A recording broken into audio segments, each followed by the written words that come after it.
మాజీ ముఖ్యమంత్రి వైఎస్ జగన్మోహన్ రెడ్డిని విమర్శించే స్థాయి మంత్రి సంధ్యారాణికి ఉందా అని ఆంధ్రప్రదేశ్ మాజీ ఉప ముఖ్యమంత్రి పీడిక రాజన్న ద్వారా ప్రశ్నించారు. అహంకారంతో మాట్లాడిన వారందరినీ ఎక్కడ ఉంచాలో రాష్ట్ర ప్రజలకి బాగా తెలుసని అన్నారు.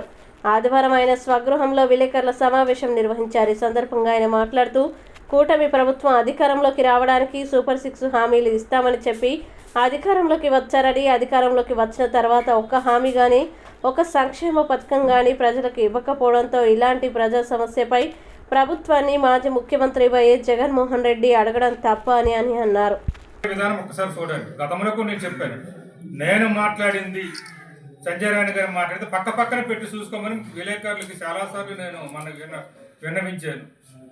నా మాటలు గట్టిగా ఉంటాయి తప్పించి వ్యంగ్యంగా ఉండవు, ఎక్కిరించినట్టుగా ఉండవు, అహంకారపూరితంగా ఉండవు. నా మాటలు మీరు ఎప్పుడైనా చూసుకోండి.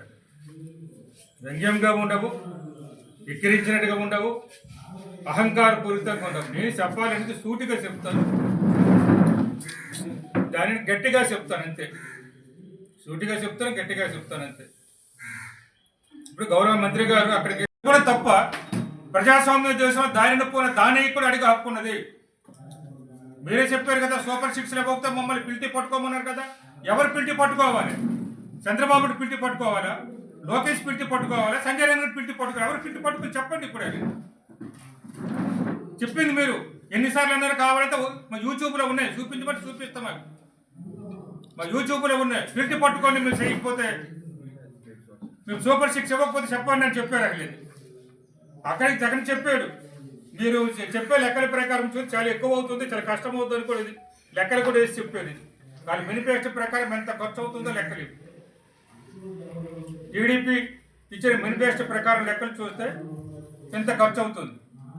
మేము సంవత్సరానికి సంక్షేమం కోసం 70,000 కోట్ల రూపాయలు ఖర్చు పెడితేనే శ్రీలంక అయిపోయిందన్నారు, వెనిజులా అయిపోయిందన్నారు. మీరు ఇచ్చిన లెక్కల ప్రకారం సంవత్సరానికి 1,20,000 కోట్ల నుంచి 1,60,000 కోట్లు కూడా అవుతుంది. 1,20,000 కోట్ల నుంచి 1,60,000 కోట్లు అవుతుంది. అయితే మీరు ఖర్చు మానేస్తే తగ్గుతుంది, ఖర్చు పెట్టి పెరుగుతుంది. అది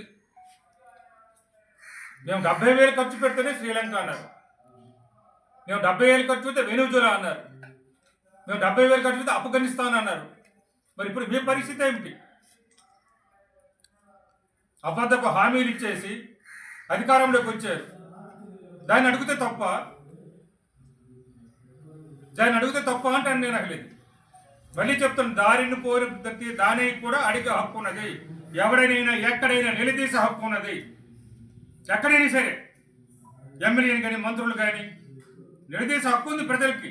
ఓట్లు వేశారు, వాళ్ళ ఓట్లతో మీరు పదవుల్లో ఉన్నారు. మీరు కూడా సూపర్ 6 చెప్పితే కాలర్ పట్టుకోమన్నారు. ఈ రోజు వరకు కూడా మీరు ఒక్క పథకం కూడా అమలు చేయలేదు. సంక్షేమ పథకం అనేది ఒక్కటి కూడా అమలు చేయలేదు. 8 ఏళ్ళు దాటిపోయినప్పుడు కూడా. ఇదా ప్రభుత్వము? ఇదా ప్రజాస్వామ్య రాష్ట్రము? ఇదా ప్రజాస్వామ్య దేశం అంటారు? పెన్షన్ అనేది సంక్షేమ పథకం కిందకు రాదు. ఈ మధ్యన మొన్న ఏదో అడుగుతారో గ్యాస్ ఏదో పడేసినారు, అంత ముష్టిగా ఒక గ్యాస్ సిలిండర్ పడేశారు. మరి మిగతావన్నీ కూడా ఉన్నాయి కదా. లేదు, నిరుద్యోగులకు క్యాలెండర్ ఇస్తామని చెప్పారు. ఏది క్యాలెండర్? నిరుద్యోగులకు క్యాలెండర్ ఇస్తామన్నారు. 8 నెలలు ఎన్ని ఉద్యోగులు ఇచ్చారు? ప్రభుత్వ ఉద్యోగులు చెప్పు అడుగుతున్నాం కదా. మీరు డిపార్ట్మెంట్ల వరకు ప్రకటించవచ్చు కదా. డిఎస్సి అని చెప్పారు, మెగా డిఎస్సి అని. మేము ప్రకటించిన డిఎస్సీ కదా అది. మేము 10,000 కోట్లతో ప్రకటించాం డిఎస్సి. మాట్లాడేమా పవన్ కళ్యాణ్ గురించి కానీ ఎప్పుడైనా మేము ఎందుకు మాట్లాడేమా? ఎవరికి ఏ గౌరవం ఇవ్వాలి ఆ గౌరవం ఉండాలి. పదవిలో ఉన్నంత మాత్రంగా మనకు ఏదో పర్వతం కంటే గొప్పవారు అనుకోకూడదు. ఇష్టముచ్చినగా మాట్లాడుతున్నారు ఆమె. సరే, మంత్రి గారు మాట్లాడారు, కానీ ముందు నేను నియోజకవర్గ సమస్యలు ఏమిటి అవి ముందు మాట్లాడమని చెప్తున్నాను నేను. మీరు ఇచ్చిన హామీలు ఏమిటి? జగన్మోహన్ రెడ్డి అడిగింది అదే కదా. అసలు మరి ఇచ్చిన హామీల గురించి మాట్లాడమని చెప్పారు జగన్మోహన్ రెడ్డి.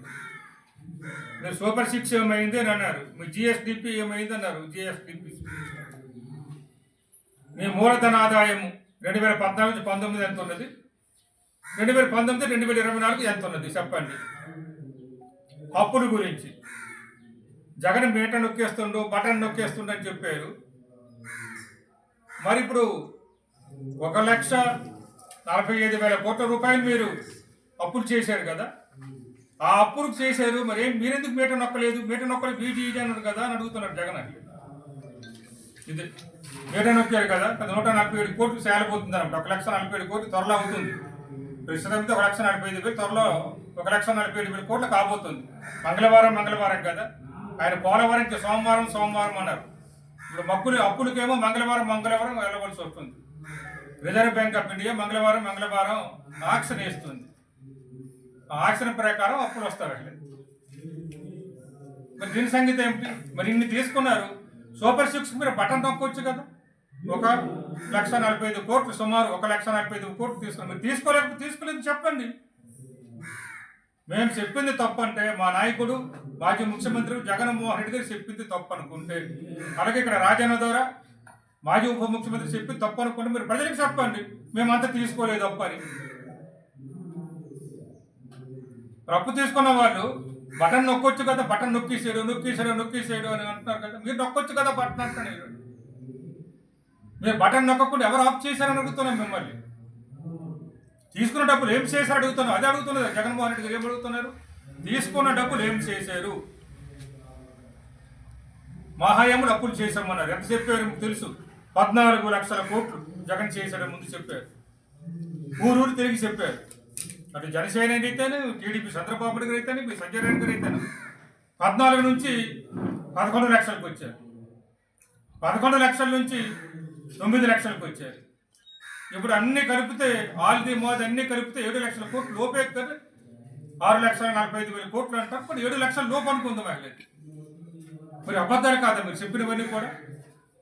14 లక్షల కోట్లని ప్రజలకి మాయ చేయించి ఓట్లు వేయించుకున్నారు. మీరు